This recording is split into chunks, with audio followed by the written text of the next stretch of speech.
In February 2013, a photo of Desmond Bryant went viral.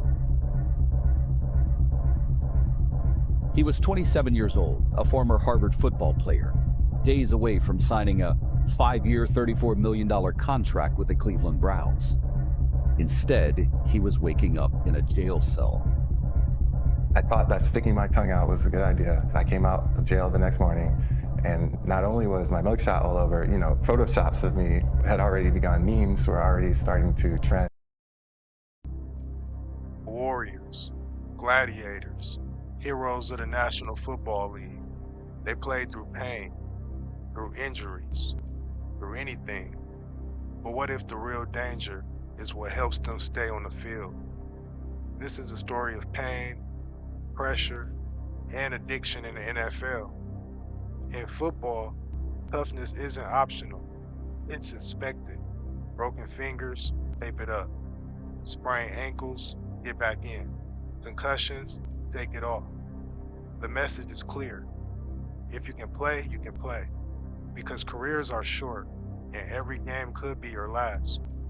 But behind the scenes, there's something else helping players stay on the field. Painkillers. Powerful medication designed to block pain, not fix it. How do you go from being a supreme athlete, six-pack, bench pressing 500 pounds in your 20s, and you can't make it through your 40s? Marcellus Wiley of ESPN. I played for the Buffalo Bills, San Diego Chargers, Dallas Cowboys, and then I played for the Jacksonville Jaguars, left defensive end until Bill Parcells moved me to the right defensive end and ruined my career. So I played left defensive end. The pressures kick in once you feel that you're not at 100%. So imagine you got a strained hamstring. Strained hamstring in NFL is like, all right, tape it up, shut up, and play. My first injury was plantar fasciitis. I couldn't step on the ground without pain in my foot. And I remember every night going to bed with this boot on my leg and taking all these pills to deal with the swelling. For many players, it starts in the training room, a prescription after an injury. But over time, it becomes something more. Even legends aren't immune. Brett Favre, one of the toughest quarterbacks in NFL history. Ironman streak, MVP awards, and a Super Bowl champion. But behind the success, he was fighting a private battle. After injuries early in his career, Favre became dependent on painkillers. At one point, he admitted to taking dozens of pills a day.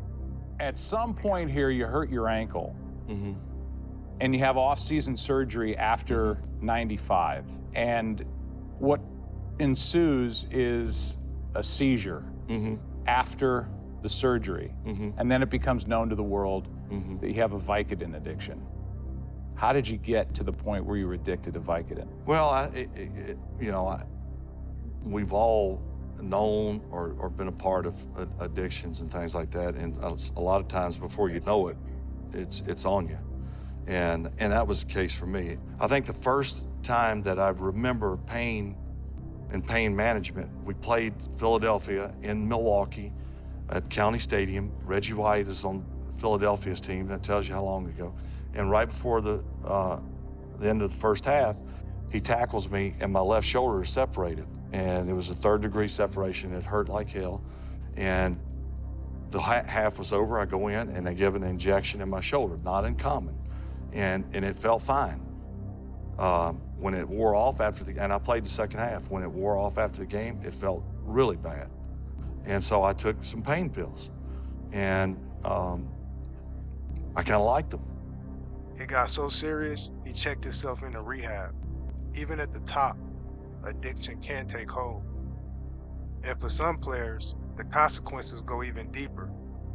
Tyler Sash was a young player with a promising future, but after his career, everything changed. He struggled with health issues and was later found to have signs of brain trauma. At the time of his death, painkillers were also in his system. He couldn't wait to have kids. He said, but when my kids get older, he said, they're not going to play football. As a rookie with the New York Giants, Sash was a backup safety who excelled on special teams. He won a Super Bowl in his first season. 3 years later, he was dead at age 27. Are we ready? Is it shooting?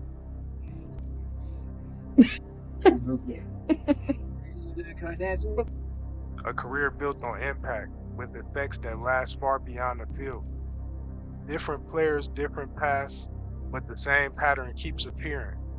The injuries, pressure to perform, and access to powerful medication. In a culture that rewards playing through pain. In a league as physical as the NFL, pain isn't the exception, it's the norm. The real issues isn't just the injuries, it's the mindset.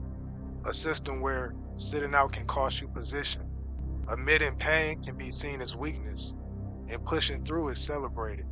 So players do whatever it takes to stay on the field, even if it comes at a cost later.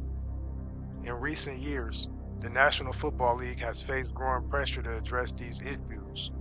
Changes have included more oversight on prescription, increased awareness of head injuries, and they want to expand mental health resources. But for many former players, those changes came too late. Football is built on strength, on toughness, on sacrifice. But sometimes the greatest risk isn't the hit you take on the field, it's what you take to keep playing. If you enjoyed this episode of The Dark Side of Sports, make sure you like, subscribe, and turn on your notifications for the next one. And remember, behind every highlight, there's a story you don't see. And as always, I appreciate you for tuning in, and I'll catch you at the next one. It's your boy Dizzle. I'm out. Peace.